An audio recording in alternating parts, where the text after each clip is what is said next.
Нурэнерго с 1 мая лишается статуса гарантирующего поставщика. Приказ был подписан в Министерстве энергетики страны. Теперь эти функции возложены на управляемое МРСК Северного Кавказа ОАО «Чеченэнерго». Всего за 1,5 года статуса гарант-поставщика лишились 20 организаций по всей стране. На простых потребителях это никак не скажется, повышение тарифов не ожидается, как и не ожидается сокращение рабочих мест в самой организации. По всем вопросам, касающимся оплаты за электроэнергию, можно обратиться на телефон горячей линии. Никаких тут волнений по отношению к населению не должно быть.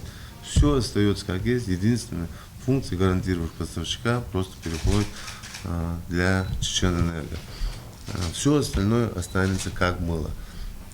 Сколько потребил электроэнергию, за это человек должен оплачивать. Все платежные дисциплины, скажем, как было, так есть. И с почтой, и в кассу, Нурэнерго, Чеченэнерго. Все они будут расположены, где они и располагались. Никаких особых изменений нет.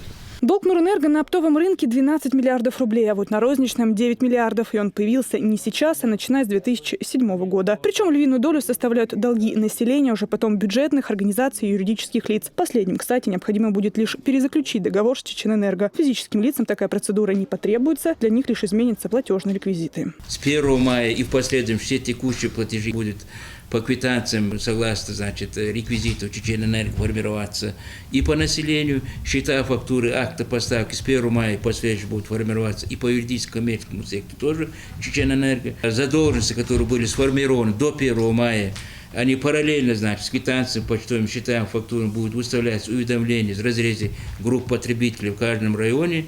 Они будут производить соответствующую оплату согласно этих уведомлений.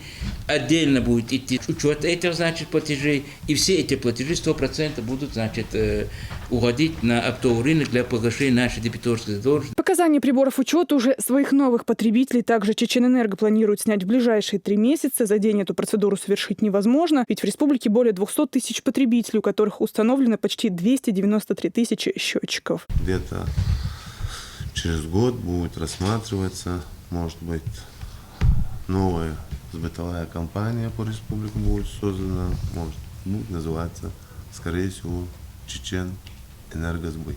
Я надеюсь, мы справимся, такой опыт мы имеем, и, по крайней мере, не паниковать и спокойно это все делать буквально 3-4 месяца. По всем вопросам, даже я сейчас могу смело заявить, буквально 2-3 месяца, все эти вопросы будут абсолютно спокойно сняты. Передача функций гарант-поставщика позволит решить несколько вопросов, в первую очередь собираемости платежей. Сегодня она составляет 68-70%. В городе Аргун, а также Шатойском, Веденском и Тумкалинском районах она доходит до 100%. К этому показателю должны стремиться и остальные муниципалитеты. Алевтина Банадыкова, Магомед Мударов, Мурат Альбукаев и Зелим Закаев. Новости.